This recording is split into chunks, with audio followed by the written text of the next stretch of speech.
to accomplish your purposes. Lord, make them your ambassadors.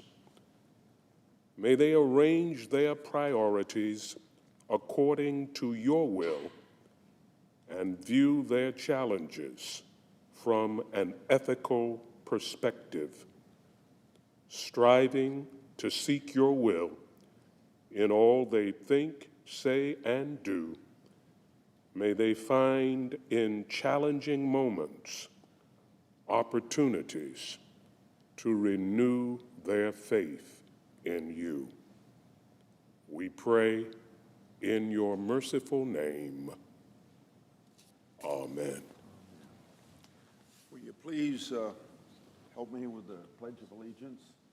I pledge allegiance to the flag of the United States of America and to the republic for which it stands, one nation under God, indivisible, with liberty and justice for all.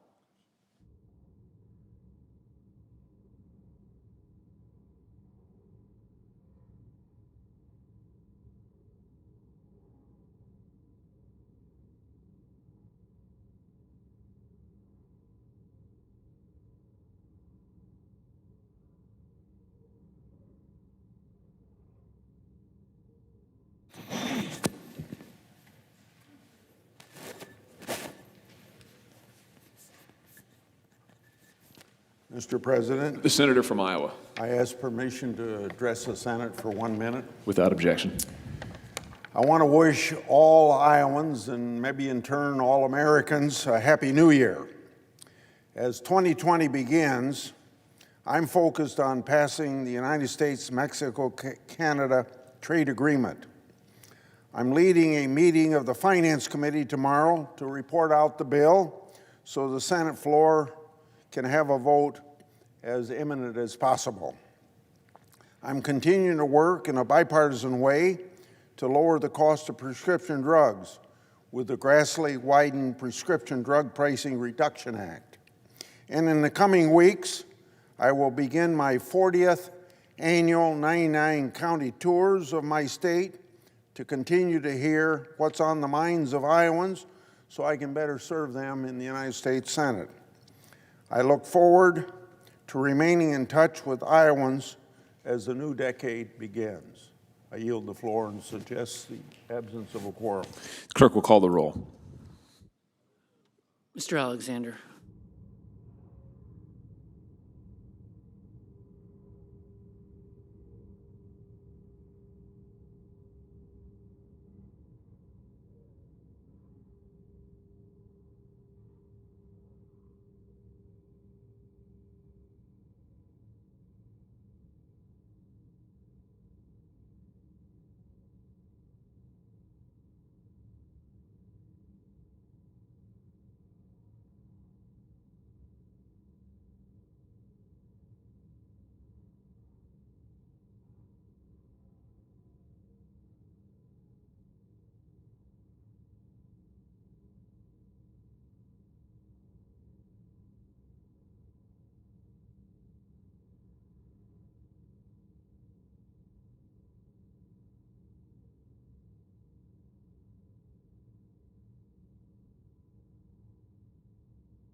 Mr. President, The Majority Leader, I ask consent that further proceedings on the quorum call be dispensed with.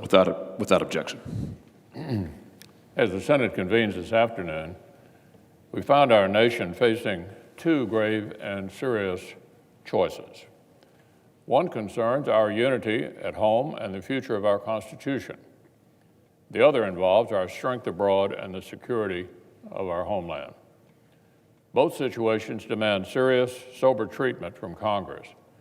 Both require that we put enduring national interests ahead of the factionalism and short-termism the Founding Fathers warned us about. But unfortunately, Mr. President, seriousness is in short supply. Lately, in very short supply, from the determined critics of President Trump, and our nation, of course, is worse for it. Last Thursday, the United States took decisive action to end the murderous scheming of Iran's chief terrorist. Qasem Soleimani had been spent numerous years masterminding attacks on American service members and our partners throughout the Middle East and expanding Iran's influence. Despite sanctions, despite prohibitions by the UN Security Council, he roamed throughout the region with impunity. His hands bore the blood of more American service members than anyone else alive.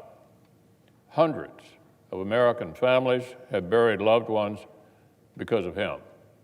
Veterans have learned to live with permanent injuries inflicted by his terrorists. And in Iraq and in Syria and beyond, the entire region felt the effects of his evil tactics. We should welcome his death and its complication of Tehran's terrorism industrial complex. But we must remain vigilant and soberly prepare for even further aggression. Now, it is completely appropriate this decision would generate interest and questions from this body. We can and we should learn more about the intelligence and thinking that led to this operation and the plan to defend American personnel and interests in the wake of it. I'm glad the administration will hold an all-senators briefing on Wednesday.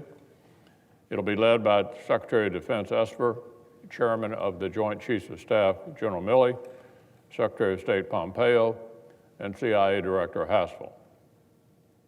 Unfortunately, in this toxic political environment, some of our colleagues rushed to blame our own government before even knowing the facts, rushed to split hairs about intelligence before being briefed on it, and rushed to downplay Soleimani's evil while presenting our own president as the villain.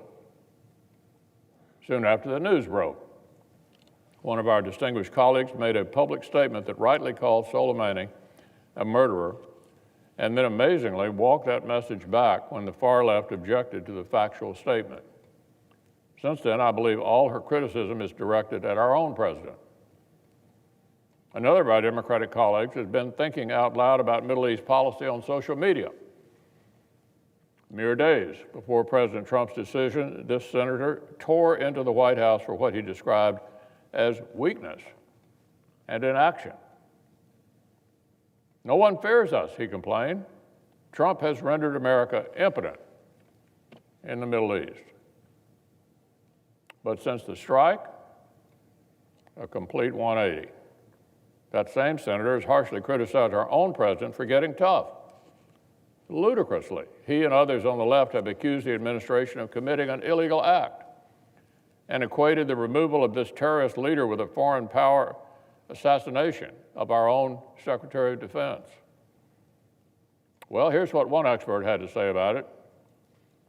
Jay Johnson, President Obama's own former Pentagon General Counsel and Secretary of Homeland Security. Here's what he said.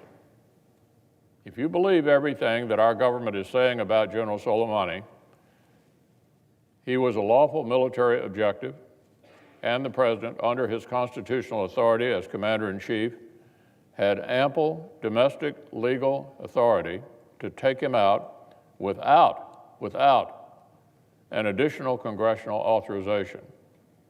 Whether he was a terrorist or a general in a military force that was engaged in armed attacks against our people, he was a lawful military objective.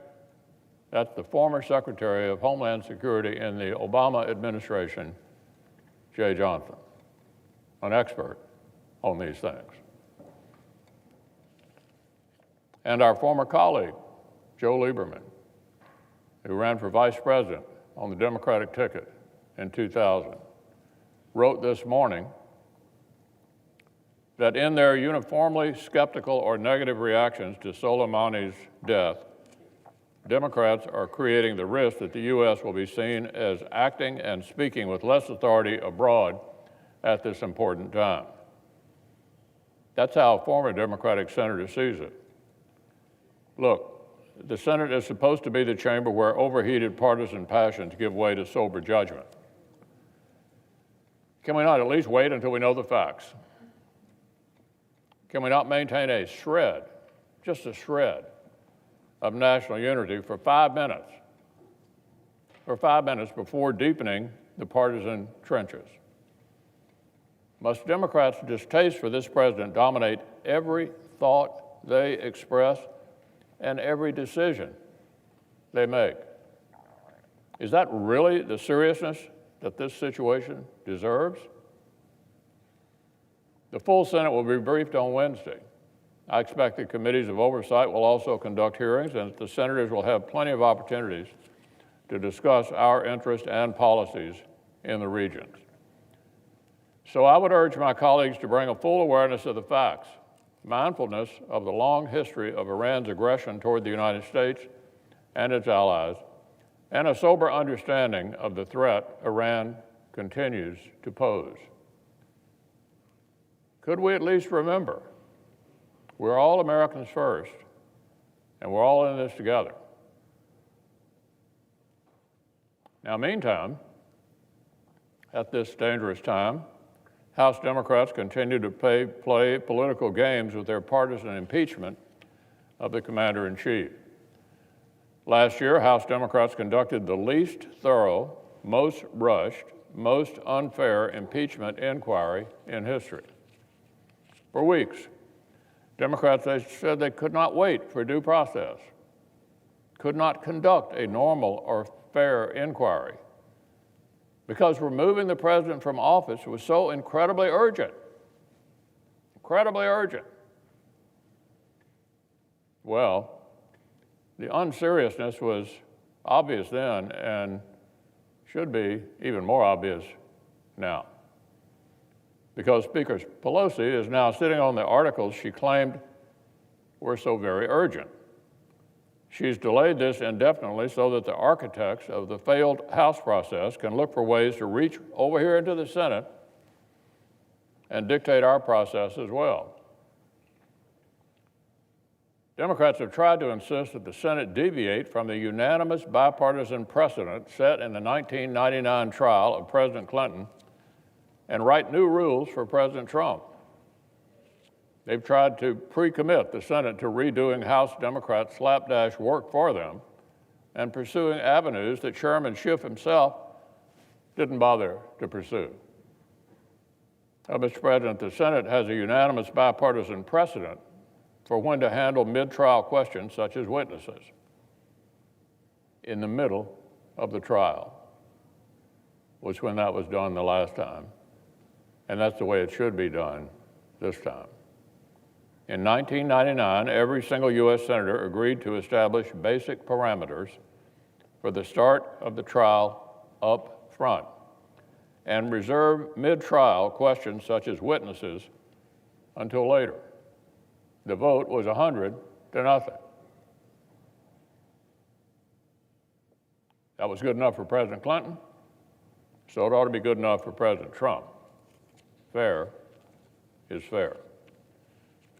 House Democrats' hunger to break our Senate precedents, just like they broke their own House precedents, could not be more telling. But the Senate does not just bob along on the currents of every news cycle. The House may have been content to scrap their own norms to hurt President Trump, but that is not the Senate. Even with a process this constitutionally serious, even with tensions rising in the Middle East, House Democrats are treating impeachment like a political toy, treating their own effort to remove our commander-in-chief like some frivolous game. These bizarre stunts do not serve our Constitution or our national security. They erode both. My Democratic colleagues should not plow away American unity in some bizarre intramural competition to see who dislikes the president more. They should not disdain our Constitution by rushing through a purely partisan impeachment process and then toying around with it. Governing is serious business. The American people deserve better, a lot better than this.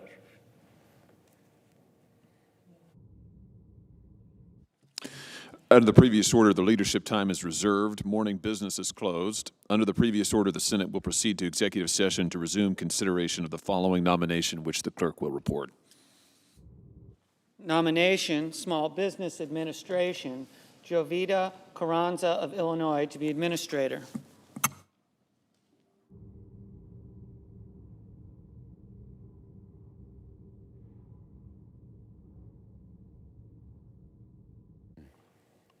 Mr. President, Majority Leader. I move to proceed to legislative session. Questions on the motion? All in favor say aye. Aye. All opposed, no. The ayes appear to have it. The ayes do have it. The motion is agreed to. I move to proceed to executive session to consider calendar number 329. The question is on the motion. All in favor say aye. Aye. All opposed, no. The ayes appear to have it. The ayes do have it. The motion's agreed to. The clerk will report the nomination. Nomination, the judiciary, Matthew H. Solomonson of Maryland to be a judge of the United States Court of Federal Claims. Cloture your motion to the desk. The clerk will report the motion.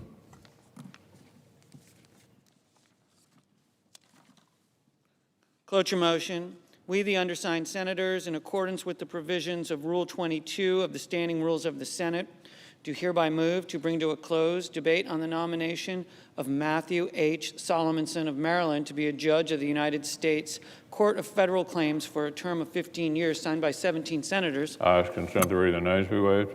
Without I objection. move to proceed to legislative session. Questions on the motion? All in favor say aye. Aye.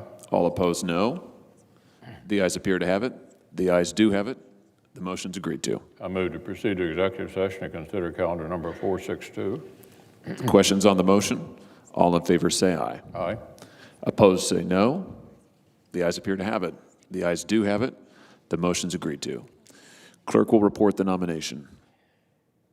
Nomination, the judiciary, Alina Maria Ramo of Maryland to be a judge of the United States Court of Federal Claims.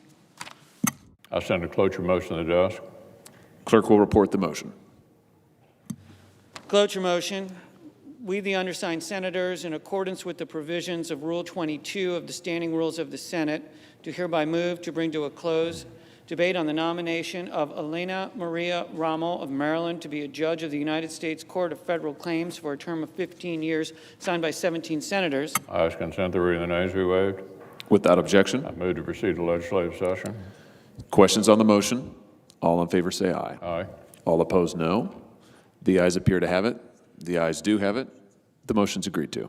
I move to proceed to executive session to consider calendar number 525. Questions on the motion? All in favor say aye. Aye. Opposed, no. The ayes appear to have it. The ayes do have it. The motion's agreed to. Clerk will report the nomination. Nomination, Department of State, Michael George Desambre of Illinois to be ambassador to the Kingdom of Thailand. I send a cloture motion to the desk. Clerk will report. Cloture motion. We, the undersigned senators, in accordance with the provisions of Rule 22 of the Standing Rules of the Senate, do hereby move to bring to a close debate on the nomination of Michael George Desambre of Illinois to be ambassador to the Kingdom of Thailand, signed by 16 senators. I ask consent the reading of the names be waived. Without objection. I ask consent the mandatory quorum calls be waived. Without objection.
Mr. President, The Democratic leader.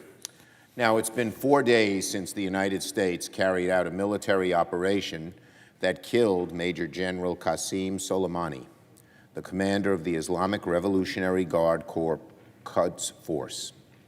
In the days since, I've become increasingly alarmed about the strike, a strike that was carried out with insufficient transparency, without consultation of Congress, and without a clear plan for what comes next. President Trump had promised to keep the United States out of endless wars in the Middle East. The president's actions, however, have seemingly increased the risk that we could be dragged into exactly such a war. It's indicative of President Trump's foreign policy record, which is riddled by chaotic, uninformed, erratic, and impulsive decision-making, without adequate consideration for the consequences. In just about every foreign policy area President Trump touches, we're worse off than we were before he started with it. With China, North Korea, Syria, Russia, the president has careened from one impulsive action to the next with no coherent strategy. North Korea today, despite what President Trump said, we don't have to worry about him, is a greater nuclear threat than they've ever been. Trump's actions have been disastrous. North Korea has more nuclear weapons and, by all reports, has either developed or is very close to developing an ICBM that can hit the United States mainland. And that is a result of President Trump's bumbling. The situation in Syria is much worse than before. Doing what he did in Syria, pulling out those troops, made no sense to anybody, even the most hawkish foreign policy people we have. And every time the president seems to deal with Putin, Putin seems to come out ahead. Looking at the president's chaotic and rudderless foreign policy in hotspots around the globe, it's hard to conclude that any of the situations are better off than when the president took office 3 years ago. His policies seem to be characterized by erratic, impulsive, and often egotistical behavior with little regard to a long-term strategy that would advance the interests of the United States. At times like this, it's essential for Congress to provide a check on the president and assert our constitutional role in matters of war and peace. In my view, President Trump does not have authority to go to war with Iran. And there are several important pieces of legislation that seek to again assert Congress's authority and prerogative on these matters. Senator Kaine has a war powers resolution that would force a debate and vote in Congress to seek to prevent further escalation of hostilities with Iran. That resolution will be privileged, so it will have to come to the floor. My colleagues, we're going to vote on it. Senator Sanders has introduced a bill that would block funding for the war with Iran. I am supportive of both Senator Kaine and Senator Sanders' efforts, and I urge the Senate to consider both in the coming days. Additionally, the Trump administration must start acting with greater transparency. By law, the Trump administration must make a notification to Congress when it conducts a military operation like the one last Friday. That's known as a War Powers Act notification. Unusually, the Trump administration made the notification Saturday after the action occurred, and then they did it in a completely classified format. Let me be clear, an entirely classified notification in the case of this particular military operation is simply not appropriate, and there appears to be no legitimate justification for classifying this notification. So Ranking Member Menendez and I sent a letter to the President urging declassification. It is critical that national security matters of such importance, war and peace, the possibility of another, quote, endless war in the Middle East, that knowledge of the actions and justification should be shared with the American people in a timely manner. It's Americans who will be asked to pay for such a war if it occurs. It's American soldiers who will risk their lives once again, and I'm sure it will be bravely. The reason, Mr. President, that the Founding Fathers gave Congress the war-making authority is very simple. They were afraid of an overreaching executive. They wanted to make sure that any act as important as war and peace, be discussed in an open manner by the Congress so it could be vetted, so questions could be asked. So a small little insular group, and the President's group seems even more and more insular, anyone of strength and courage, people like Mattis and McMaster, who disagree with the President because he's so erratic, leaving a bunch of yes people who seem to want to do whatever the President wants.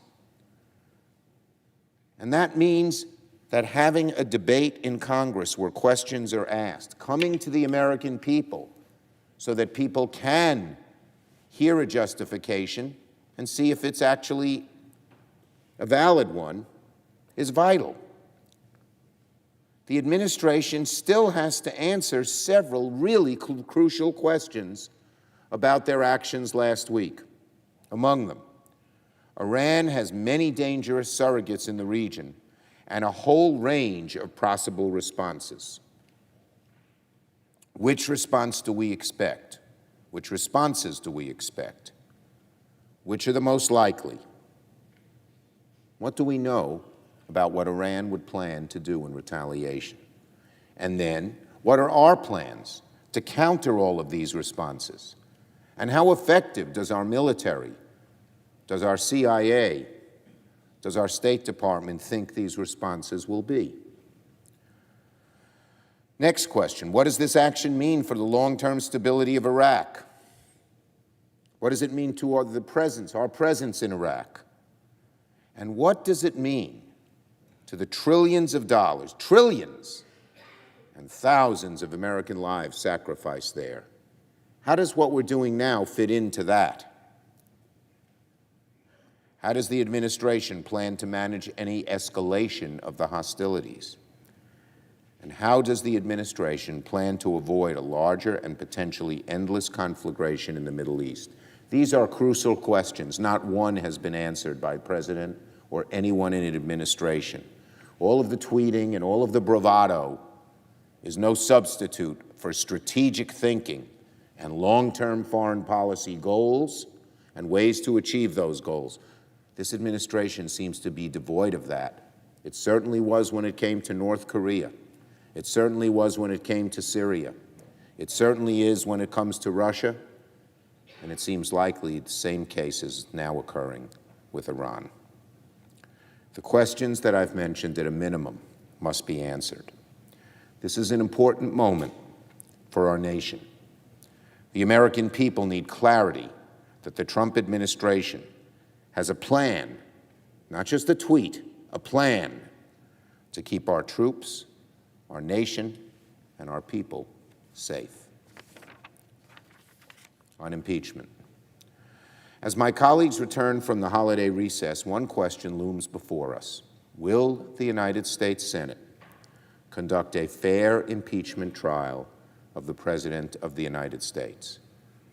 Will we search for all of the facts? Or will we look for a cover-up, a sham trial on one of the most important powers the Founding Fathers gave the American people? The framers gave the Senate the sole power to try presidential impeachments because they could not imagine another body with, quote, confidence enough, unquote, in its own status to, quote, preserve the necessary impartiality, unquote. It's up to every senator now to live up to that awesome, profound responsibility. At the moment, there is a very clear difference of opinion between the Republican leader and myself about what it means to have a fair trial. I believe a fair trial is one that considers all the relevant facts, that allows for relevant witnesses and documents, a feature of every single impeachment trial of a president in the history of our nation. We have never had one with no witnesses, not once. Leader McConnell likes to cite precedent. That president stares him in the face and he can't answer it. My Republican counterpart believes that a trial should feature no relevant witnesses, none of the relevant documents, and, as he made clear in his public appearance on Fox News, should proceed according to the desires of the White House, the defendant in this case. Glaringly, the Republican leader has yet to make one single argument why witnesses should not testify. One single argument. I'm waiting to hear it, Leader McConnell. Give a specific answer why these witnesses should not come forward. Don't call names, don't finger point, don't get angry at Nancy Pelosi. Tell us why here in the Senate witnesses and documents should not come forward that are directly relevant to the charges against the President of the United States of America. So, Leader McConnell has sort of exempted himself from fair debate. He doesn't want a fair trial. He wants a quick and sham trial. Now it's up to every senator, every other senator. Every senator will have a say in deciding which of the two views wins out. Will we have a fair trial or a cover-up? Will we hear the evidence or will we try to hide it? And it will not be me and not the Republican leader alone, but a majority of senators who will decide whether we have the fair trial with facts and evidence, or will we have a Senate-sponsored cover-up of the President's alleged misconduct. Make no mistake, there will be votes on whether to call each of the 4 witnesses we've proposed and subpoena the documents we identified. Under the rules of the Senate trial, the minority will be able to offer motions subject to a majority vote. My colleagues on the other side of the aisle, your constituents, and the voice of history is watching.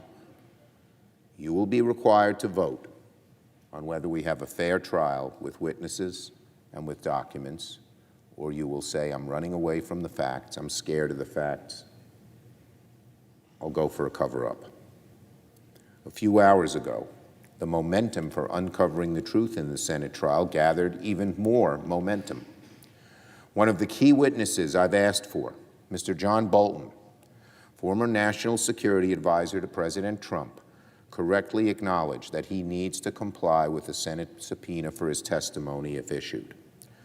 Previously, Mr. Bolton said he was leaving the question of his testimony up to the courts. Today, he made it perfectly clear that he'll come if the Senate asks, as he should. The other potential witnesses we've identified, Mr. Mulvaney, Mr. Duffy, Mr. Blair, should do the same. We know that Mr. Bolton, like Mr. Mulvaney, Mr. Duffy, and Mr. Blair, the three other witnesses, has crucial eyewitness knowledge of the president's dealings with Ukraine, about how decisions were made to withhold security assistance, and how opposition within the administration to that delay that President Trump seemed to want was overcome. A simple majority is all it takes to ensure that the Senate issues a subpoena for these witnesses. If only 4 Republicans decide that Mr. Bolton and the 3 other witnesses ought to be heard, they will be heard, because every Democrat will vote to hear them. It is now up to 4 Senate Republicans to support bringing in Mr. Bolton and the 3 other witnesses, as well as the key documents we've requested to ensure all the evidence is presented at the outset of a Senate trial.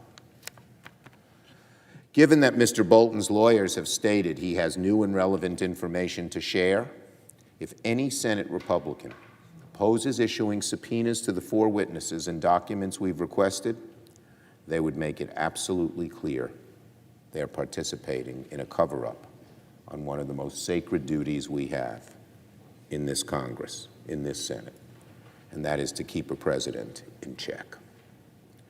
Now, Leader McConnell has suggested we follow the 1999 example of beginning the impeachment trial first and then deciding on witnesses and documents after the arguments are complete. He keeps making this argument. It doesn't gather any steam because it's such a foolish one.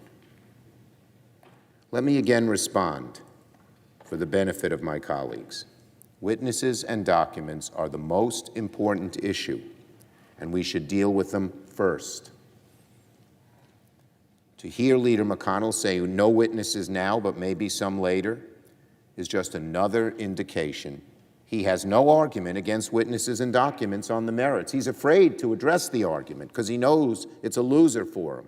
So he says, let's decide it later. Why? Why? No reason. In fact, it's sort of backward. We're going to have all the arguments, pro and con, and then say maybe we'll have witnesses and documents?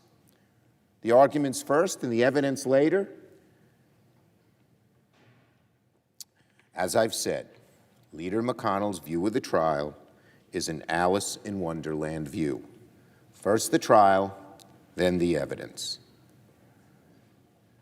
And more important than precedent is the fact that his analogy plainly doesn't make sense because you don't have both sides present their arguments first and then afterward ask for the evidence we know out there. The evidence should inform the trial, not the other way around. When Leader McConnell proposes we follow the 1999 precedent, he's essentially arguing we should conduct the entire impeachment trial first, and then once it's over, decide on whether we need witnesses and documents. Again, McConnell's view is Alice in Wonderland. First the trial, then the evidence. If the Senate were to agree to Leader McConnell's proposal, the Senate will act as little more than a nationally televised meeting of a mock trial club. Leader McConnell's proposal on witnesses and documents later is a poorly disguised trap.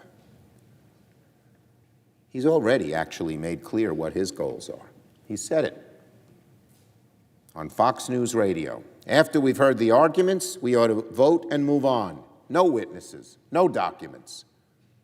Well, at least 47 Democrats, and I hope some Republicans, won't fall for that kind of specious logic. What McConnell said doesn't sound like someone who will reasonably consider witnesses and documents at a later date. It more sounds like someone who's already made up his mind. You cannot have a fair trial without the facts, without the testimony from witnesses with knowledge of the events and related documents. A trial without all the facts is a farce. If the president is acquitted at the end of a partisan sham trial with no witnesses, no documents, his acquittal will not carry much weight in the minds of the American people or in the judgment of history. So if President Trump, you're hurting about this acquittal, this impeachment, and you're wishing for a fair trial and a real acquittal, join us in asking for the witnesses to come forward. Join us in asking for the documents. What are you hiding, President Trump? What are you afraid of, President Trump? If you think that you've done nothing wrong, you wouldn't mind having witnesses, your own witnesses. These are people you've appointed to come here. Most Americans know President Trump is afraid, seems to be afraid of the truth. 64% of all Republicans, who almost always side with President Trump in the polling data, say there should be witnesses and documents. 64%. A trial without all the facts is a farce. The verdicts of a kangaroo court are empty. It's time for a bipartisan majority in this chamber, Democrat, Republican, to support the rules and procedures for a fair trial. A vote to allow witnesses and documents does not presume a vote for conviction in any way. It merely ensures that when the ultimate judgment is rendered, whatever that judgment may be, it will be based on the facts. We don't know what the witnesses will say. They could be exculpatory for President Trump, or they could be more condemning. But whatever they will be, we should have the facts come out and let the chips fall where they may. Senate Democrats believe we must conduct a fair trial. To Senate Republicans, we'll see. I yield the floor.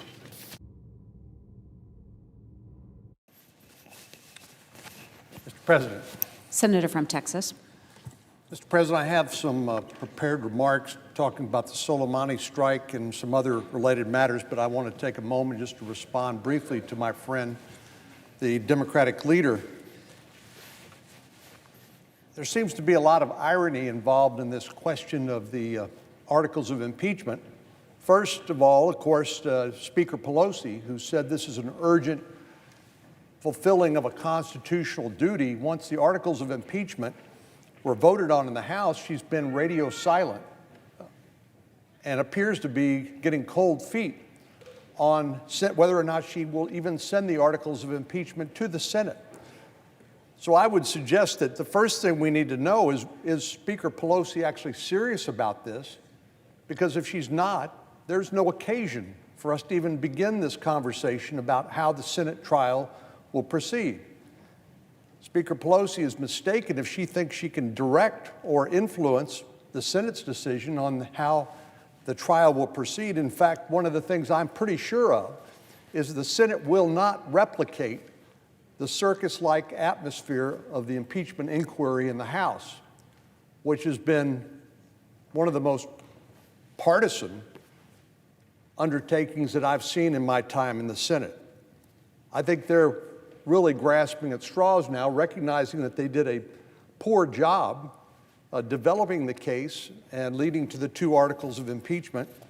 One, because of a disagreement over the manner in which the president exercised his authorities under the Constitution, engaged in foreign relations, and the other, based on this bogus idea that by saying, I need to go to court to get some direction on a claim of executive privilege, that somehow, even though Mr. Schiff drops the subpoena or no longer seeks that witness testimony, that somehow they have obstructed an investigation of the Congress.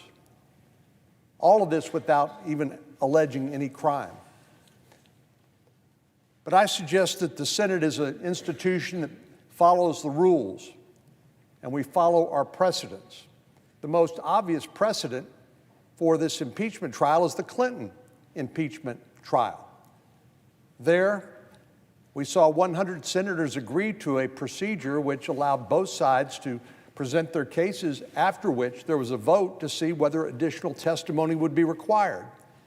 And indeed, there was an agreement to provide 3 additional witnesses, not live in a circus-like atmosphere here on the floor of the Senate, but through depositions taken out of court that could then be out of the chamber, and then those excerpts of those depositions could be offered as additional evidence.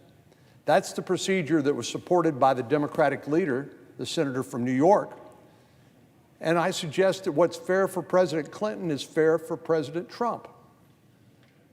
It's not much more complicated than that, and that indeed is the most relevant precedent. Now, with regard to this claim that some senators aren't demonstrating impartiality, I recall reading where the senator from New York, when he was running against the incumbent, Senator D'Amato, he said, "A vote for me for the Senate will be a guaranteed vote of acquittal of President Clinton." Hardly impartial. And now here he protests too much.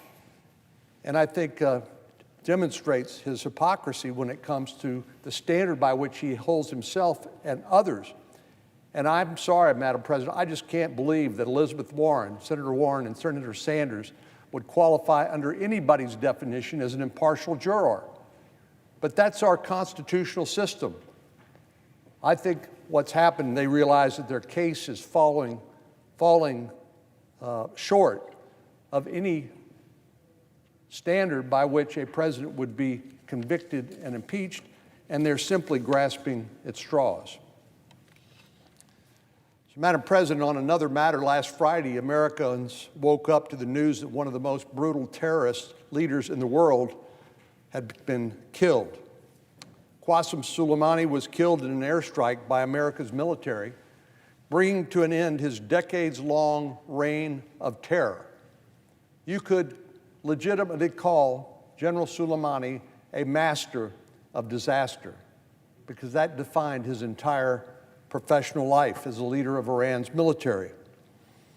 Actually, he was the head of the Islamic Revolutionary Guard Corps and the Quds Force, which are a U.S.-designated terrorist organization.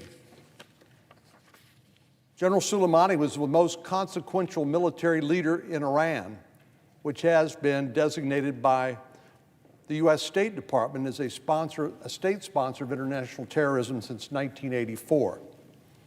General Soleimani orchestrated Iran's efforts to squash democracy movements, both at home and abroad, by any means necessary.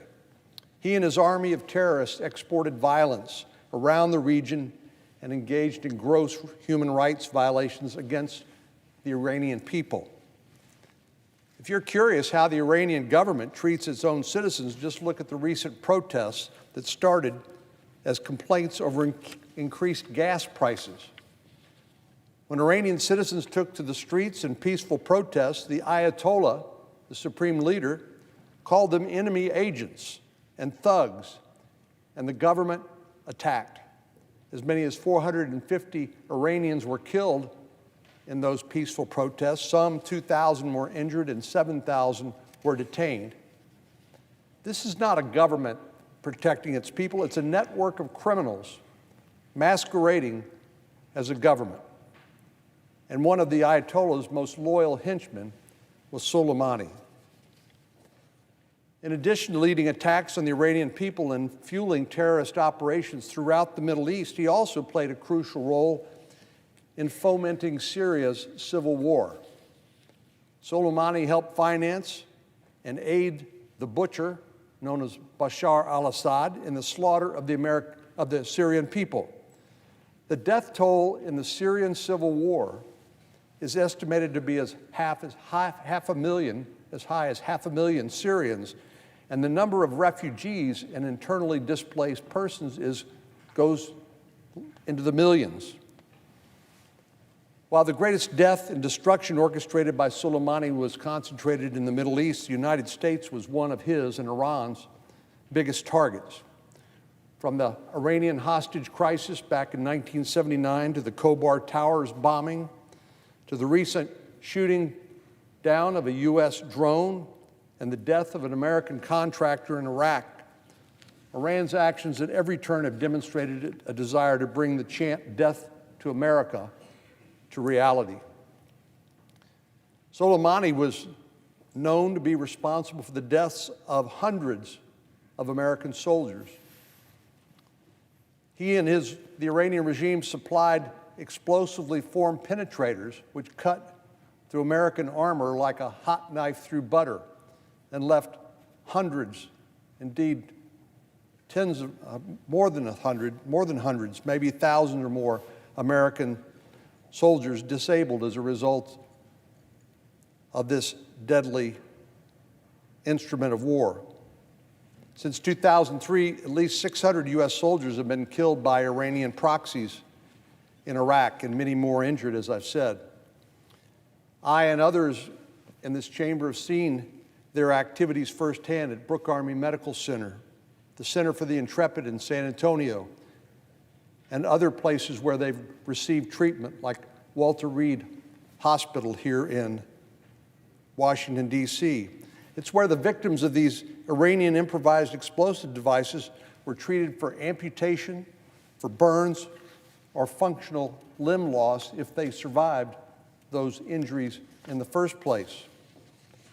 These soldiers are a reminder of the selfless commitment our men and women in uniform make each day, as well as the perilous threat posed by Iran under Soleimani's leadership. For decades, since the Iranian Revolution in 1979, Tehran has waged war against the United States and our allies. And recent reports indicate that Soleimani was in the process of plotting even more acts of aggression against the U.S. and U.S. interests. Hardly surprising, though, since he's been doing that for many years. And that's precisely why he was targeted. Just as quickly as news of this attack spread, so did anti-Trump rhetoric. Instead of celebrating the fact that Iran's chief terrorist was dead and could kill no more, a number of our Democratic colleagues chose to bash the president instead. They claimed his action was unauthorized, even illegal, or that he should have sought congressional approval beforehand. Well, none of that is true. The president not only has the authority under the Constitution, but the responsibility to defend the United States from terrorist organizations like the Iranian Revolutionary Guard Corps and its leaders like General Soleimani. This was not an assassination, a particularly loathsome allegation that's made on social media, nor was it an unprovoked attack. This was the President of the United States exercising his lawful authorities to protect the United States, our allies, and our national interests, just as presidents before have done. Perhaps the most stark comparison is when Barack Obama directed the killing of Osama bin Laden. Where were the people who now claim that Soleimani's death is an abuse of power? I don't recall anyone calling the killing of Osama bin Laden an assassination. When he was killed, they weren't on cable TV criticizing the move. We were all celebrating. Some of our Democratic friends will simply never pass on an opportunity to criticize the president, no matter how unfair. Thank goodness there are Democrats like former Department of Homeland Security Secretary Jay Johnson and former U.S. Senator Joe Lieberman, who said President Trump's order to take out Qasem Soleimani was morally, constitutionally, and strategically correct. It deserves more bipartisan support than the begrudging or negative reactions it has received thus far from my fellow Democrats. That's Senator Joe Lieberman. And I'm also grateful for the informed comments by luminaries like former CENTCOM commander and former CIA director General David Petraeus, as well as Ambassador Ryan Crocker, who both rightly said that this action was authorized and necessary. It's unquestionable that the death of Soleimani was a major blow to the Iranian regime and a strong message of deterrence to all state sponsors of terrorism. The blood of hundreds of American soldiers and countless civilians is on Soleimani's hands, and because of the decisive action taken by President Trump, he is gone. I fully support this move by the president and commend the president's willingness to send a strong message of deterrence to the terrorist threat in the Middle East, and particularly directed against the United States, our citizens, or our interests. And finally, Madam President, I want to join my fellow senators in thanking the brave men and women in uniform who fought and continue to fight terrorist acts brought about by people like General Soleimani and the Quds Force as part of the IRGC, especially those that are fighting and prepared to defend our interests in the Middle East today. America must never back down in the face of this evil. Our world is safer today because Qasem Soleimani is dead, and it would not be possible without the actions that President Trump has undertaken, as well as the resolve of our military leaders and our courageous service members who put their lives on the line each day. Now, Madam President, briefly on another matter, we've now crossed the halfway point of the 116th Congress, and it's safe to say that 2019 was an unconventional and somewhat bumpy year. After 2 years with Republicans controlling both chambers of Congress and the White House, we were all prepared for the challenges that would come with a Democrat-controlled House. Despite the unnecessary foot-dragging and political gaming and obsession with foiling the president, we were still able to accomplish a lot of good for the country and the people of my state of Texas. Last month alone, we made major moves to strengthen our military and support our troops. We passed a funding bill that increased the Department of Defense funding by nearly $20 billion, necessary to restore our readiness, and gave our troops the largest pay raise they had received in a decade.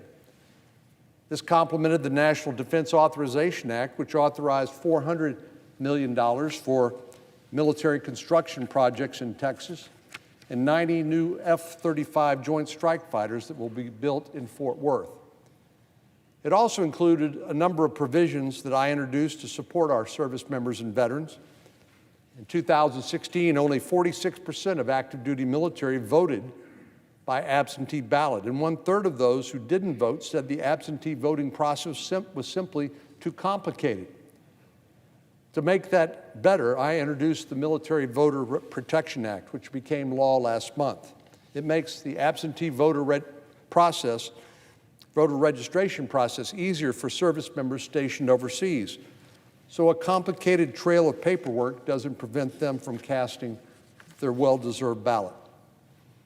I've also heard from my Texas constituents who are veterans who've fallen on hard times and had to fight for their VA and Department of Defense disability benefits in bankruptcy proceedings. That should never be the case. Another bill I introduced called the Haven Act, which is now law, shields those benefits in the same way that Social Security disability is exempted. No veteran should be penalized for receiving the disability compensation which they are rightly due. And of course, perhaps the biggest headline news is the continued work we've made on judicial nominations. Under this administration, we've confirmed more than 180 federal judges, including 20 in Texas, plus 2 Supreme Court justices.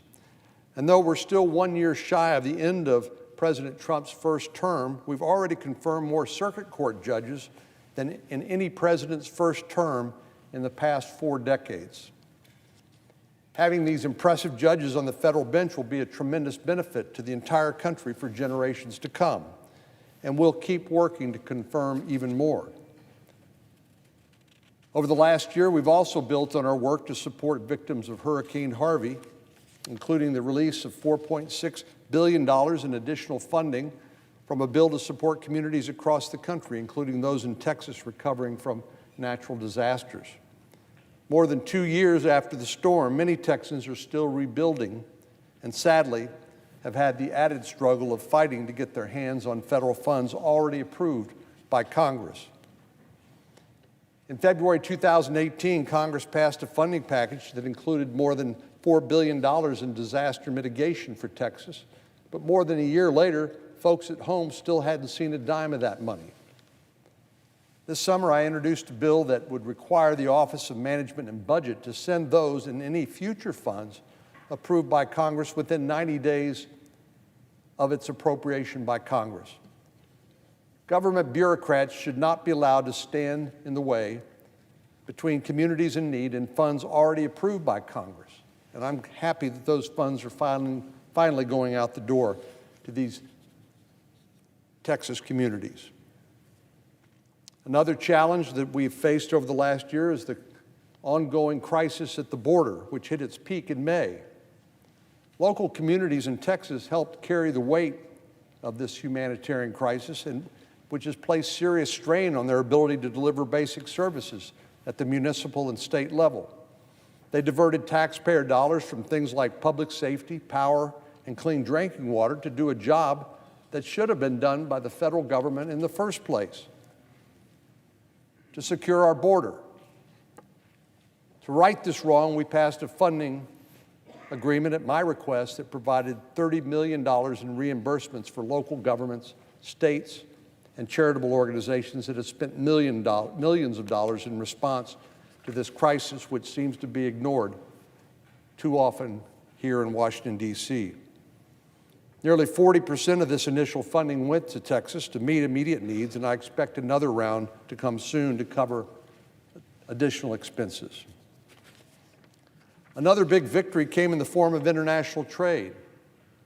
Through my role as chairman of the Senate Finance Trade Subcommittee, I worked with the administration on 3 trade agreements with Japan, the USMCA, the U.S.-Mexico-Canada agreement, and with China, all of which I think will inure to the benefit of all Americans, including Texans. I commend President Trump and Ambassador Lighthizer for their courage in confronting unfair trade practices, opening new markets, and providing economic certainty as we move into this election year. On top of all this, we passed the bipartisan Taxpayer First Act, which includes some of the most significant reforms to the Internal Revenue Service in 2 decades.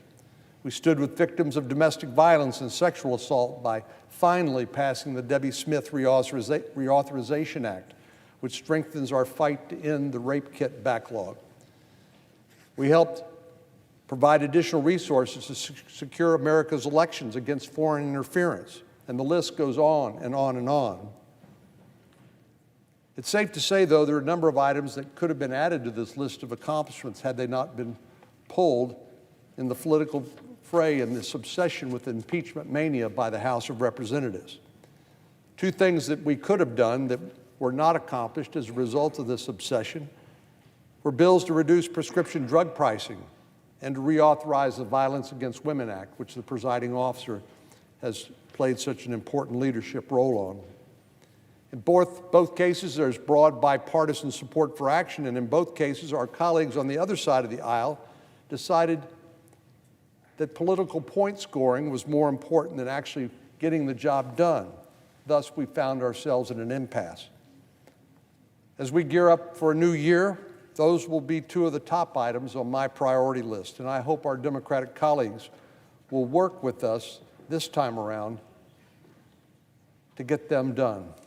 We're kicking off 2020 with a big looming question mark hanging over this chamber in the form of this impeachment trial that was an urgent constitutional imperative until it wasn't. We're anxious to see what Speaker Pelosi will finally decide.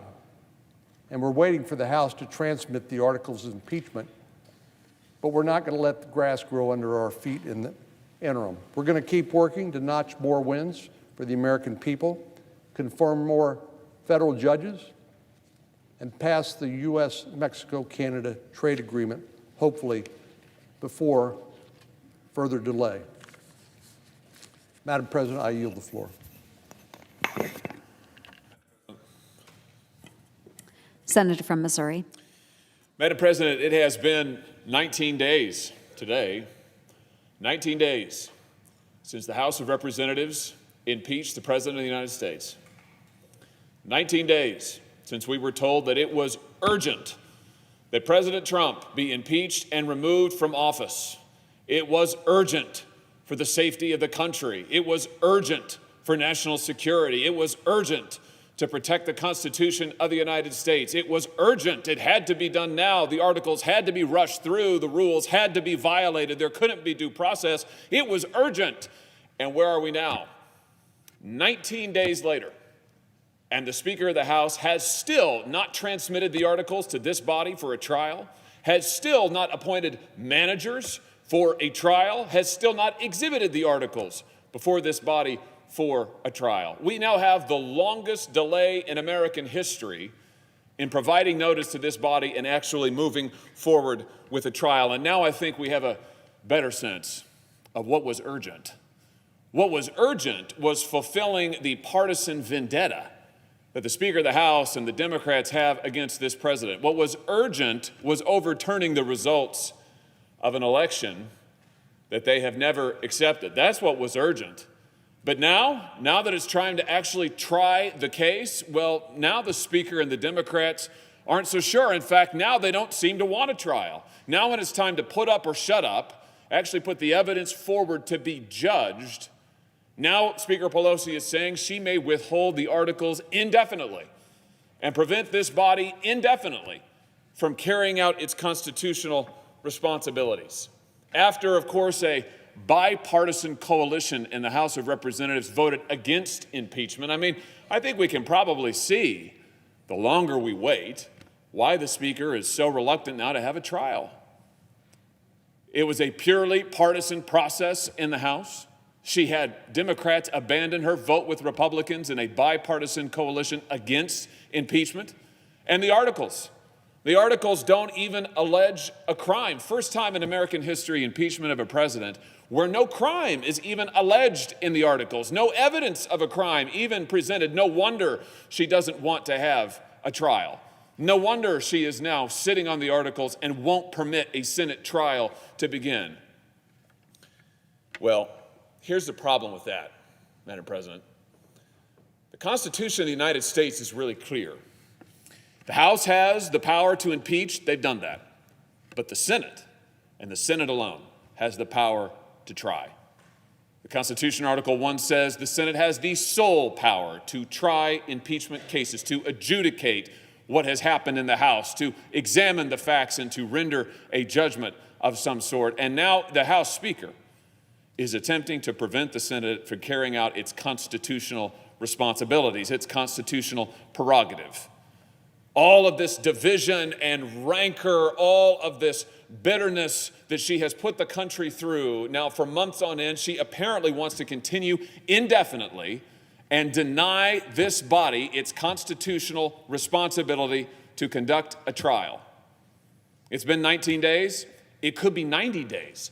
It could be 190 days. There is nothing that will stop the Speaker from sitting on these articles indefinitely. They could persist into the president's second term if and when he is reelected.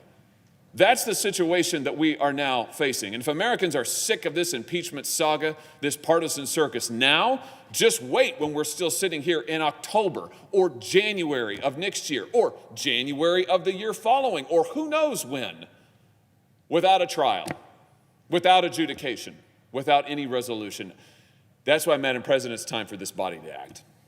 It is time for the Senate to act to preserve the Constitution's separation of powers, to preserve the Constitution's guarantees, the right to due process, the right for the president to be heard, the right for the American people to have these impeachment articles adjudicated, resolved, as the Constitution commits and provides for. And that is why today, Madam President, I am introducing a resolution to update the Senate's rules to account for this unprecedented attempt by the Speaker of the House to delay, to deny, to obstruct a trial in the United States Senate. Let's be clear, this has never been done before. It's not even been thought of before. Nobody had thought, before Speaker Pelosi launched this gambit 19 days ago, no one had ever thought that the House could sit on articles of impeachment indefinitely in order to stop a Senate trial. And if the Constitution is going to remain in effect, if the Senate is going to have the power, as the Constitution provides, to try cases, if the president is going to get his day in court, if the American people are going to have the ability to have this issue resolved, to see the facts, to get a verdict, the Senate has to act. And so today I am proposing new rules in the United States Senate that will set a time limit on the actions of the House.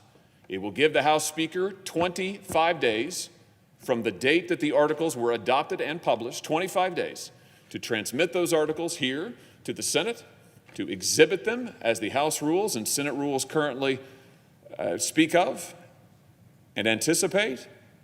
And if that is not done, if in 25 days the House Speaker has not acted so that the Senate is able to move forward with a trial, then under my resolution and the change in the rules that I propose today, the Senate would be able to introduce a motion to dismiss these articles for lack of prosecution. In the real world, when a prosecutor brings a case but refuses to try it, the court has the ability and the defendant has the right, a constitutional right, I might add, to have those articles, those indictments, those charges dismissed. That is precisely the action that I am proposing today. It is time to update the Senate's rules to account for this unprecedented attempt at obstruction, at denial, at delay. It is time for the Senate to act. The House has a simple choice in front of it, or it should. That choice is to send the impeachment articles to this body, to be tried before this body, to exhibit the evidence that it has, to make the case that it can, however poor that case may be, but to make the case that it can and to allow the American people the right to have this resolution achieved, the right to have the evidence tried, the right to have a verdict rendered. And it is time for the Senate to act to ensure that the constitutional balance of power, that the constitutional separation of powers, and the basic functioning of this government, of our republic, is able to go forward. This is a matter of great urgency, Madam President. There's nothing more serious than the attempt to overturn the results of a Democratic election, to remove from office a sitting president. And that's exactly what's happening now. It is imperative that we act. The country deserves it.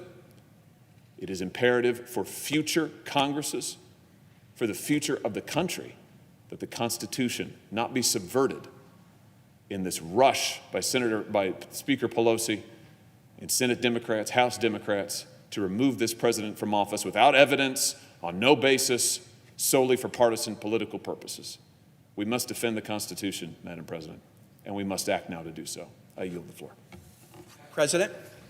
Senator from Virginia. Madam President, I'm glad to be joined by my colleague from Illinois, who is a personal mentor of mine today, and we are here to talk about the threat of war with Iran and about the Constitution. I've been warning about this threat for some time, ever since President Trump chose to ignore the advice of his key national security professionals and allies by abandoning America's commitment to a diplomatic deal to limit Iran's nuclear program. The president's actions since that tragic decision and the easily predictable responses by Iran to his actions have resulted in an escalating set of hostilities between the United States and Iran and its proxies. I'll state at the outset my conclusion. I believe that the U.S. should not be at war with Iran, and that indeed another war in the Middle East now would be catastrophic. But I recognize that some of my colleagues may have a different point of view. So I speak in the hopes of forging a consensus on at least one issue, and that issue is this. If there is to be a war with Iran, it should not be initiated by this president or any president acting on his or her own. It should only be initiated by a vote of Congress following an open and public debate in full view of the American people. Every member of Congress should vote and then be accountable for the question of whether another war in the Middle East is a good idea. The demand for congressional accountability is constitutionally required. In the unique constitutional framework that we have, we pledge to support and defend the principle. It's up to Congress to declare war, not the president. If we engage in a war, the odds are high that young American men and women will be killed or injured. Some will see their friends killed and injured. Some will have the remainder of their lives affected by physical and emotional injuries, post-traumatic stress, the pain of losing friends. And their families and friends will bear those scars as well. If we're to order our troops and their families to run that risk, then it should be based on a public consensus as reflected in an open congressional debate and vote that war is in the national interest. And if Congress debates the matter in full view of the public and reaches the conclusion that a war is necessary, so be it.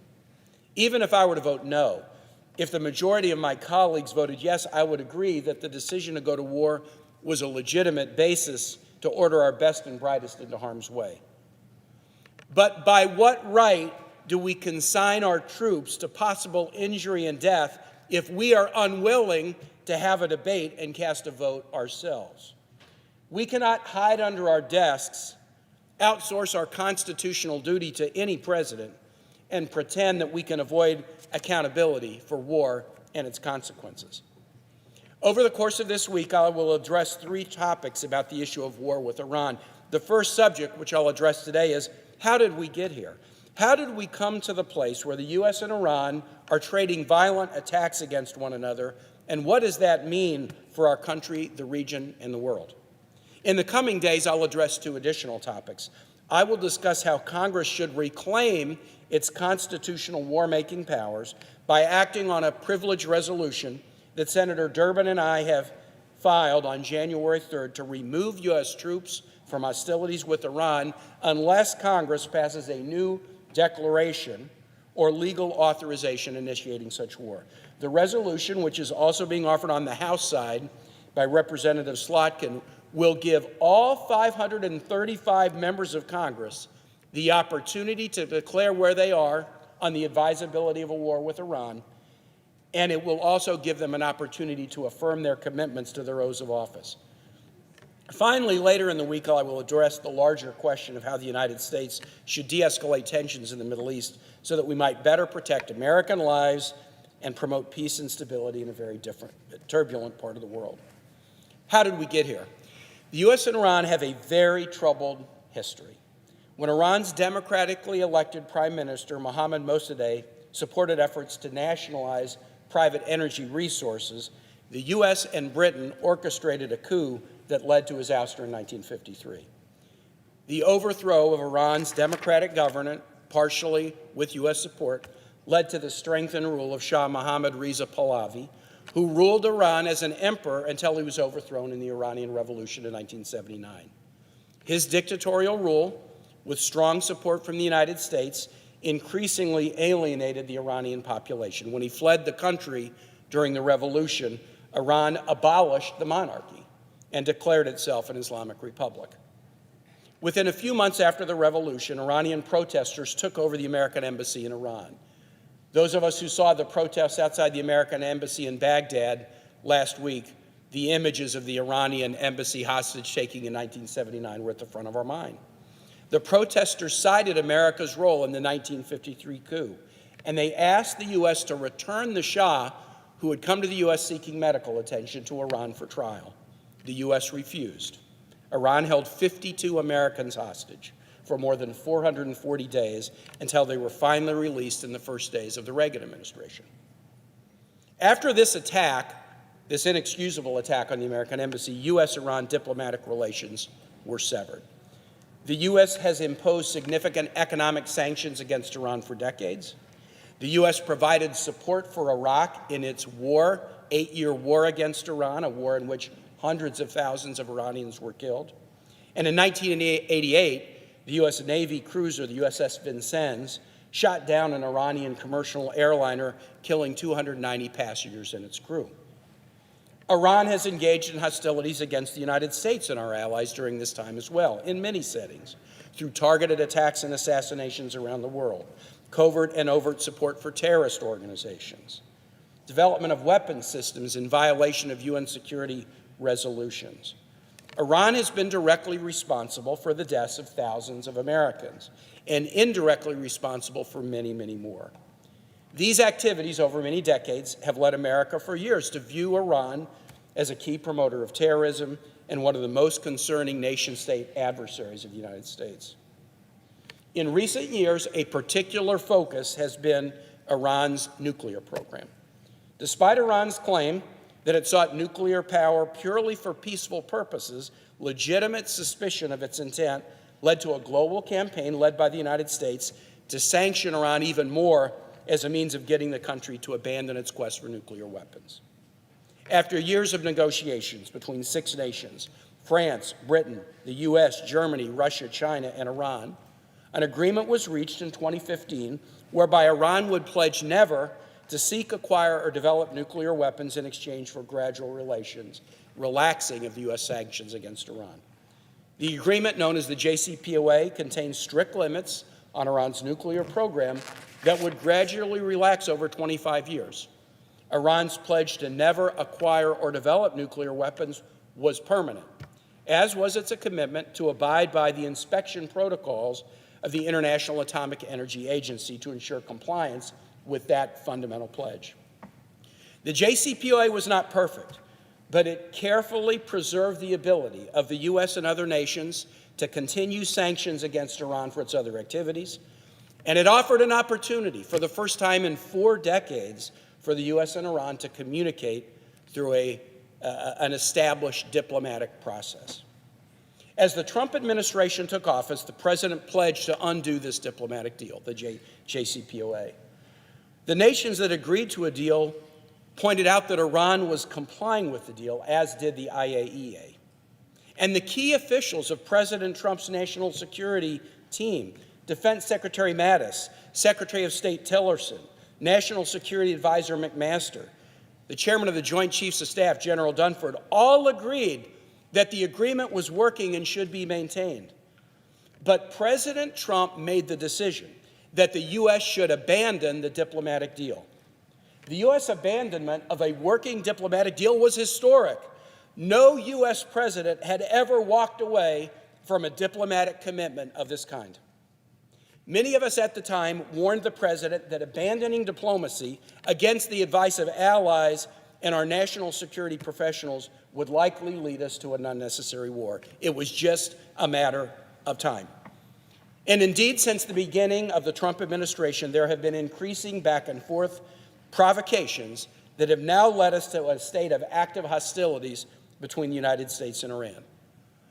Unclassified examples of U.S. activity under the Trump administration that have escalated hostilities with Iran include the following. On December 12, 2017, the U.S. and Israel reached a joint strategic work plan to counter Iranian activity in the Middle East that included preparation for military escalation scenarios against Iran. May 8, 2018, President Trump unilaterally withdraws from the JCPOA after promising to do so for months. On May 21, 2018, Secretary of State Mike Pompeo, who had earlier expressed a preference for bombing Iran rather than entering into the JCPOA, vowed to, quote, crush Iranian proxies and operatives. On July 23, 2018, President Trump tweeted a threat to Iranian President Rouhani, warning that Iran would, quote, suffer consequences the likes of which few throughout history have suffered before. August 6, 2018, the Trump administration unilaterally imposes economic sanctions lifted as part of the JCPOA, despite Iran's continued compliance with that deal. September 2018, it was reported that new National Security Advisor John Bolton had asked the Department of Defense to prepare war plans against Iran. Later the same month, Bolton warned Iran there would be, quote, hell to pay if the nation ever crossed the United States. October 3, 2018, the Trump administration terminated a 1955 Treaty of Amity affirming friendly relations between the United States and Iran. The U.S. terminated it. The treaty itself had long ago been made irrelevant by the actual hostilities between the nations, but the action of the U.S. in finding the treaty and publicly terminating it unilaterally was seen as a part of a pattern of hostile intent. As early as the fall of 2018, Department of Defense officials began to express concern that the U.S. maximum security pressure campaign against Iran was raising the risk of Iranian retaliation against American troops in Iraq and Syria. In an October 26 article in the Wall Street Journal, DoD officials were quoted as expressing concern that Iran's belief that the U.S. was helping Israel with airstrikes would jeopardize American lives in the region. On November 5, 2018, President Trump imposed additional sanctions on the Iranian oil, banking, and finance sectors. On February 3, 2019, President Trump stated on Face the Nation that troops being withdrawn from Syria would be moved to Iraq to serve as a check against Iran. On February 11, 2019, Advisor Bolton released a video addressed to the 40th anniversary of the Iranian Revolution, stating that Iran's leaders would, quote, not have many more anniversaries to enjoy. On February 13, 2019, the Trump administration convened a meeting in Poland that was publicly described by Israeli Prime Minister Benjamin Netanyahu on his official website as designed to, quote, advance the common interest of war against Iran. In March 2019, press accounts revealed that the Department of Energy had approved 7 transfers of nuclear technical information from U.S. companies to Saudi Arabia without informing Congress. The transfers were made despite U.S. awareness that the government of Saudi Arabia had publicly threatened to develop nuclear weapons to counter Iran. On April 8, 2019, the U.S. designated the Iranian Revolutionary Guard a foreign terrorist organization, the first time that had ever been used to apply to a foreign governmental entity. On May 5, 2019, Advisor Bolton announced the deployment of the Lincoln Carrier Strike Group and a bomber task force to U.S. Central Command for the express purpose of countering Iran. On May 8, 2019, the Trump administration ordered new sanctions against Iran's metal industry. On May 10, 2019, the New York Times reported on war plans developed by the administration that could deploy up to 120,000 additional U.S. troops to the Middle East to counter Iran. On the same day, the administration deployed Patriot missiles to U.S. Central Command to counter Iran. On May 24, 2019, the Trump administration bypassed Congress, declaring an emergency Iranian malign activity to sell weapons to Saudi Arabia and the UAE. In June of 2019, President Trump ordered 3,500 more troops to the U.S. military to the Middle East to check Iran. On June 20, 2019, the U.S. initiated a strike against Iranian positions that was aborted at the last minute by President Trump. On June 24, 2019, President Trump imposed additional sanctions against Iran. On September 15, 2019, after drone attacks on 2 key oil installations in Saudi Arabia, President Trump tweeted that the U.S. was, quote, locked and loaded, waiting on verification from the kingdom as to who they believe was the cause of the attack. On November 19, 2019, President Trump notified Congress, quote, pursuant to the War Powers Resolution, that he was deploying additional U.S. weapons and troops to Saudi Arabia to counter Iran. On December 29, 2019, following a rocket attack from an Iranian-backed militia in Iraq that killed an American contractor and wounded several others, the U.S. military struck Iranian-backed militia groups in Iraq and Syria, killing dozens. On January 2, 2019, President Trump ordered a drone strike, killing Qasem Soleimani, the key Iranian military commander, as well as a key Iraqi military leader. The December and January strikes in Iraq were carried out despite the objections of the Iraqi government and without any prior notification to Congress. 2 days after the Soleimani strike, the president notified Congress of the action, which had been in the newspaper, obviously, quote, consistent with the War Powers Resolution. Now, during the same time, Iran has conducted escalatory activities as well. Their bellicose behavior includes continued arming and financial backing of Hezbollah, a designated foreign terrorist organization, which carried out the bombing of the Marine barracks in Beirut, as well as efforts to target Israeli citizens and troops, support for the Houthis, including the supplying of ballistic missiles, thus escalating the civil war in Yemen, direct participation of troops and commanders in support of Bashar al-Assad's murderous campaign against the Syrian people, support for the Popular Mobilization Committee, affiliated Shia militant groups in Iraq, which pose a direct threat to U.S. personnel, unjust detention of U.S. citizens, cyber attacks on U.S. officials, agencies, and companies, the downing of a U.S. unmanned aerial vehicle in June of 2019, UAV strikes against Saudi oil facilities in September 2019, persistent interference with commercial shipping in the Straits of Hormuz, militia attacks on the Iraqi base in December that killed an American contractor, and stoking popular unrest against the U.S. and Iraq that encouraged the assault on the U.S. Embassy in Baghdad last week. I've given you these examples for a reason, and you can see the reason. There has been an escalation that began with the U.S. decision to destroy a diplomatic deal. And it's been one nation acting and the other responding and the other acting and the other responding, and now we're on the brink of war. The escalation has been so significant between the U.S. and Iran that now each country has been responsible for actively inflicting injuries and deaths on the other, and we're at the brink of war. Thousands of American service members enjoying holidays with their families were surprised by notices in the last few days that they must now deploy to the Middle East yet again. and the current state of hostilities is causing other serious consequences. The U.S. abandonment of the diplomatic deal, together with other actions, has seriously jeopardized our relations with many allies, particularly our European allies.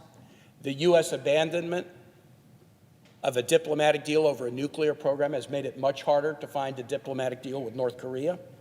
The U.S. decision to carry out strikes on Iraqi soil over Iraqi objections has badly damaged U.S.-Iraq relations. Just yesterday, the Iraqi parliament voted to ask all U.S. troops to leave Iraq. If that occurs, it will further destabilize a country that's been racked with protests in recent months, and it will embolden both ISIS and Iran. U.S. actions have had the unlikely effect of driving three of our principal nation-state adversaries into historically unprecedented levels of cooperation. Just recently, Iran, China, and Russia conducted joint naval operations in the Gulf of Oman. And notably, the U.S. actions that I have described here have been carried out mostly by President Trump without congressional approval and often without any notice or any consultation with Congress. Members of Congress on the relevant committees have had to read about these actions in the newspapers rather than being informed by the Trump administration.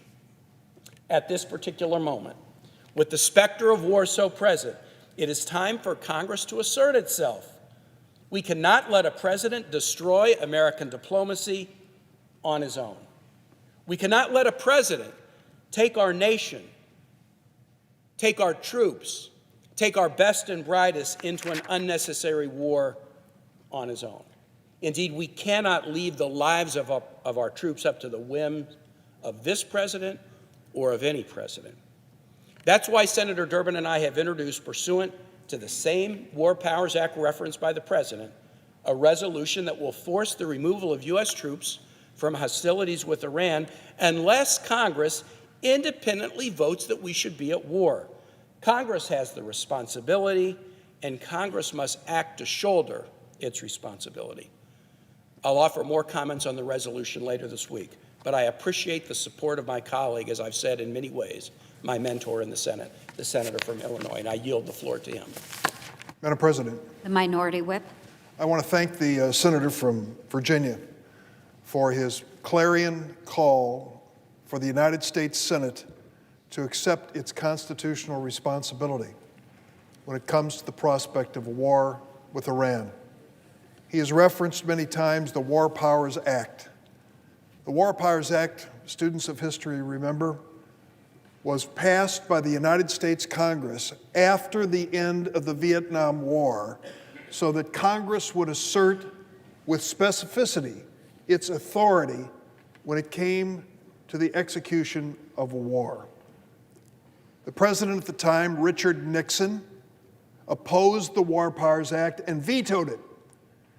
And because of what the United States had endured during the course of the Vietnam War, Congress overrode the veto of President Nixon to make it clear with the War Powers Act that we would never, ever, by design, find ourselves in the same moral predicament we did with the war in Vietnam.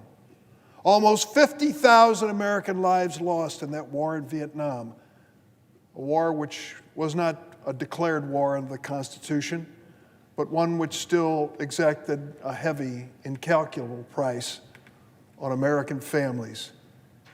Families I know and everyone knows, whose lives were touched by that Vietnam War, whose sons and daughters may have served or may have given their lives in service.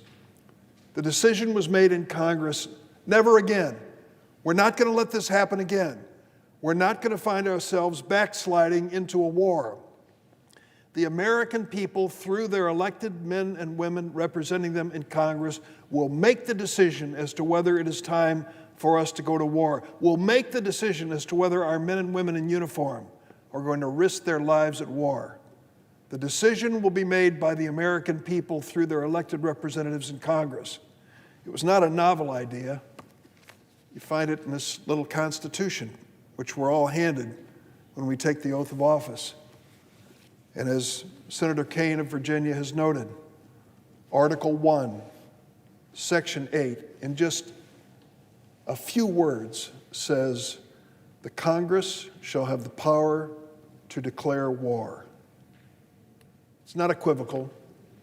There are no footnotes, asterisks, question marks. The Congress shall have the authority to declare war. And now, at this moment in time, with the assassination of General Soleimani and the escalation of the conflict between the United States and Iran, Senator Kaine and I come to the floor and ask this Congress, Republicans and Democrats alike, do these words count? Do we have a constitutional responsibility to stand up and speak up and to challenge this president or any president of either political party when they start moving us toward a moment of war which could easily claim the lives of many Americans? That's the purpose of our resolution. It is simple and straightforward, but it really goes to a fundamental question. The men and women who serve this country in uniform, God bless them for their sacrifice and their courage. We know that when they take the oath to serve, they are prepared to risk their lives in service. Many of us have attended the funerals of service members who gave their lives in Iraq, in Afghanistan, and so many other places. It is a heartbreaking experience to see that emotional family leaving a church or a synagogue after a service honoring someone in uniform who's given their life for this country. That is so fundamental that Senator Kaine and I come to the floor today and say we are finding ourselves now moving day by day closer and closer to a confrontation with Iran that could result in a war. And what Senator Kaine has cataloged and gone through is this long buildup under the Trump administration that brings us to this moment. To think that President Trump inherited from President Obama an international agreement that included as signatories not only our traditional European allies, but also China and Russia, to stop Iran from developing a nuclear weapon. To think that that agreement was being monitored by international overseers who reported back to us that they had ready access throughout the nation of Iran when it came to making certain that that JCPOA agreement was lived up to. To think that that at least gave us the assurance that Iran would not develop a nuclear weapon, and that this president, with a series of tweets and actions, would sweep it away and say, we're going to ignore this treaty. We're going to walk away from it. We're going to confront the Iranians in a variety of ways, as Senator Kaine has spelled out. So we come to the floor this afternoon to really appeal to our colleagues on both sides of the aisle. On behalf of the American people, let us learn the lessons of history, a lesson bitterly learned during the Vietnam War, that if Congress does nothing, a war can develop and continue at great human cost. I know the moments of great decision that are made in the United States Congress, and I've been fortunate to be part of some of them. I remember October the 16th, 2002, as if it were yesterday. I remember that well at that place that I point to, where in the early morning hours, three of us, three senators, stood and spoke to one another as we left to go home. There had just been a vote for an authorization of use of military force in Iraq. The three of us who gathered in the well included Senator Paul Wellstone of Minnesota, Senator Kent Conrad of North Dakota. And we looked at one another, having all three voted against the invasion of Iraq, and realized we were headed home to face the electorate on that decision. It was an emotional moment. And I remember saying to Senator Wellstone, who had voted against the invasion of Iraq as I had, Paul, I hope this doesn't cost you the election. And he said, Dick, if it does, it's all right, because that's what I was elected to do, to come here and to vote on issues. And is it possible there's any issue more important than the issue of asking American families to give their children in service of this country in a war? Senator Wellstone passed away a few days later in an airplane crash. It's my last conversation with him. But I remember that moment, and I remember the responsibility we had. And what Senator Kaine and I are doing now is to appeal to our colleagues on both sides of the aisle. Do not walk away from our responsibility when it comes to the future decision of whether we go to war with Iran. Stand up for those American families who sent us here to do our constitutional duty. Engage in the debate as to whether this is the right thing at the right moment of history or whether it's an impulsive decision by a president who broke away from a political campaign meeting to authorize the assassination of General Soleimani and then returned to the campaign meeting. Make the decision as to whether this is the right moment in history. Don't point to the president that it's his responsibility. It is our responsibility. That is what this Constitution says. And now, with that responsibility, we need to stand up and act. I am honored to join Senator Kaine. We have filed our resolution. We are seeking a ruling by the parliamentarian and want to move forward on a schedule for a debate here on the floor of the Senate. It may be the single most important debate that we face this year or many years to come. Mr. President, I yield the floor.